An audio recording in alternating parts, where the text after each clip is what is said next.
Harka kan keeti kan onnee koo kanaaf ija kee keessa si ilaala na boojite ansiif taheera boojuu sabboontu Oromoo maattu si jaala barjaalalli badhaasa Rabbiirraa kenname kanaaf hin boqonnaa dhabe siif hin cingame barjaalalli badhaasa Rabbiirraa kenname kanaaf hin boqonnaa dhabe siif hin cingame na ilaali na ilaali na ilaali jaalala na yaali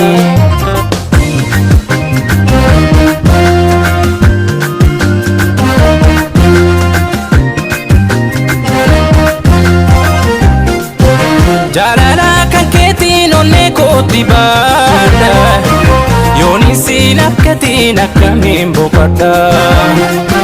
isu akka kiyyaatti guyyuu si bira oola amma koo si godhuuf abdiin koo jaalala mootii jaalalaati onnee tositu moo'e haalaaf amalaanis gooftaan tolchee si faayee iftuu akka biftuu taphifaan sokoraa argaa keen dharra'ee si arguuf gororaa hin fedhu akkanarraa fagaattu kan fedhu kana wajjin jiraattu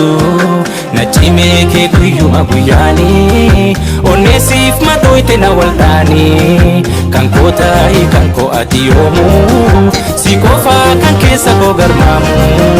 si malee nan laaltu koo ijjini booji'aame jaalala keetini si malee nan laaltu koo ijjini booji'aame jaalala keetini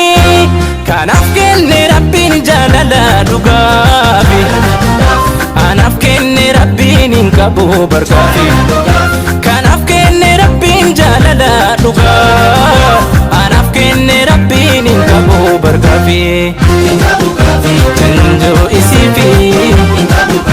kan jiraadhu sumaafi jiruun kootu isiifi kan jiraadhu sumaafi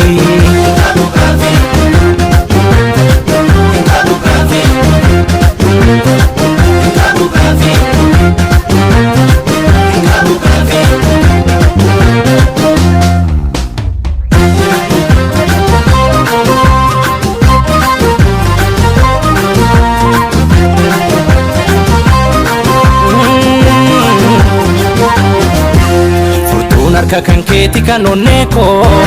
kanaaf ija kee keessa si ilaala na boojite ansiif taheera boojuu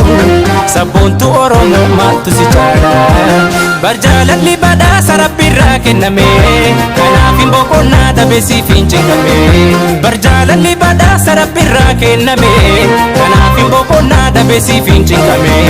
na ilaali na ilaali na ilaali jaalala na yaali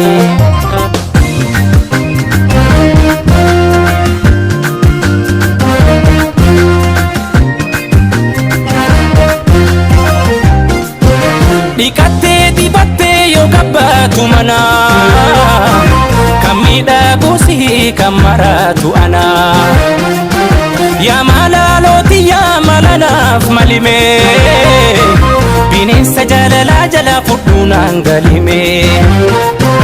bifti keetuun himaa dubra Oromooti fulli kan kennu raaji'a goobanaati kanaaniitu dhadhaa faananiin guddatte mee akkamiin lootee onnee koo fudhatte